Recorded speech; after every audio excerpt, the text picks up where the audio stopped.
একটা দুঃখের কথা বলতে হয়, আমি যখন সাধারণ সম্পাদক নির্বাচিত হই প্রযোজক পরিবেশক সমিতি, আমাকে তো অসংখ্যবার টিভিতে ডেকেছে, এনএসএ কে ডেকেছে, এইচবিতে ডেকেছে এবং ডিজিএফআই তেও ডেকেছে। এটা আমি এর আগেও আমার বক্তব্য দিয়েছি। সবচেয়ে দুঃখের ব্যাপার হচ্ছে আমি আমাদের 19 সংগঠন নিয়ে মিটিং করছিলাম এই প্রযোজক সমিতিতে, হঠাৎ করে এসে পুরা র্যাব এফএসি গেল। এটা এনে খোকন ভাই আছে, এখানে যারা আছে অনেকেই হয়তো ছিলেন, অনেকেই তারা এই যে একটা অরাজকতা, এই যে প্রশাসনের হুমকি ধামকি, এই যে এফডিসি তে কখনো কোনোদিন পুলিশ ঢুকে নাই, আমরা এখানে কাজ করছি, আমাদের ইচ্ছা মতো আসছে, আমাদের ইচ্ছা মতো দিয়েছি, কেউ কখনো আমাদের জিজ্ঞেসও করে নাই। তারপরে সবচেয়ে দুঃখের বিষয় যে জিনিসটা, সেটা হচ্ছে একটা নির্বাচনে, আপনার মনে আছে, আপনি অনেক বেসির সাথে অনেক দিন থেকে জড়িত, একটি নির্বাচন হয়েছিল শিল্পী সমিতি, সেই নির্বাচনে শুধুমাত্র শিল্পী সমিতির লোক ছাড়া এফডিসির কাউকে ঢুকতে দেওয়া হয়নি। এগুলি করেছে, এগুলি সব করেছে আওয়ামী সরকারের একনায়কতন্ত্র, স্বৈরতন্ত্রের কারণে। এখন তো আর সেই দিন নাই। আমরা মনে করি যে আমাদের মাঝে যারা আছেন সবাই মিলেমিশে আমরা একসাথে কাজ করি, এখানে কোনো বৈষম্য সৃষ্টি করবো না।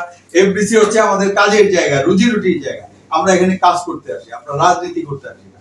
তবে আমি আপনাকে বলতে পারি সেই দিন আর ফিরে আসবে না, ওই যে পুলিশ দিয়ে হয়রানি করবে। আজকে দেখেন প্রধানমন্ত্রী, সাবেক প্রধানমন্ত্রী, কত পাওয়ার, কোথায় তিনিও কিন্তু এই দেশ থেকে পালিয়ে গেছেন, চোরের মতো পালিয়ে গেছেন। আগামীতে যারা হুমকি দামকি দিবেন, এই ধরনের কর্মকাণ্ড করবেন, তারা পালাবারও জায়গা পাবেন। ধন্যবাদ। আলম ভাই, আমার একটা প্রশ্ন ছিল। আলম ভাই, আমি মাই টিভিতে কর্মরত আছি। আমার যে প্রশ্নটি সেটি হলো যে এফডিসি তে আমরা দেখেছি সম্প্রতি বিগত কিছু বছরে যে আসলে যেই সরকারি ক্ষমতায় আসে এফডিসি সংগঠনগুলোর উপর সেই সরকারের একটা প্রভাব থাকে। তো এটা নিয়ে একটু বলবেন কিনা যে এখন আপনারা কি স্বাধীনভাবে কাজ করবেন কিনা? জনগণ তো বাক স্বাধীনতা পেয়েছে, যে প্রযোজক বা শিল্পীদের তো আসলে স্বাধীনতাটা দরকার। আচ্ছা, আমি একটু বলি। আপনি দেখেন যে যখন এই সরকারের পতন হলো, সারা বাংলাদেশে কিন্তু একটা অরাজকতা, বিশৃঙ্খলা সৃষ্টি হয়েছে, ভাঙচুর, মারামারি। আপনি কি বলতে পারবেন যে এফডিসি তে কোনো অপ্রীতিকর ঘটনা ঘটেছে? শুধু একমাত্র প্রতিষ্ঠান যেটা এফডিসি, এফডিসি তে কোনো আওয়ামী লীগ বিএনপি কোনো অপ্রীতিকর ঘটনা ঘটে নাই। যেদিন আওয়ামী লীগের পতন হলো, আমি সাথে সাথে এফডিসি তে এসেছি এবং আমি সাথে সাথে আমার ক্লাবে গিয়েছি।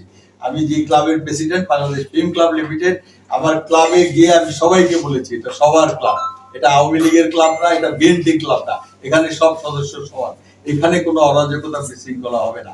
শুধু আমি এফডিসি তে এসেছি, সাথে সাথে এসেছি। আমার যারা ভাই ব্রাদার, দলীয় দল না থাকলে পরের দলের তো একটা প্রভাব থাকবে, এমনিই থাকবে, কারণ তারা গত 15টা বছর নির্যাতিত, নিষ্পীড়িত, শোষিত হয়েছে।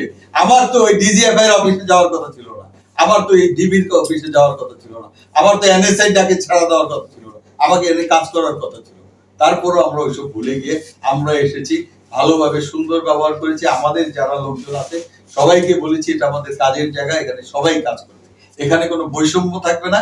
আমি বিশ্বাস করি যে আগামীতে বৈষম্য মুক্ত একটি চলচ্চিত্র পরিবার সৃষ্টি হবে, একটা চলচ্চিত্র অঙ্গ সংগঠন সৃষ্টি হবে, যেখানে সবাই সমানভাবে কাজ করবে।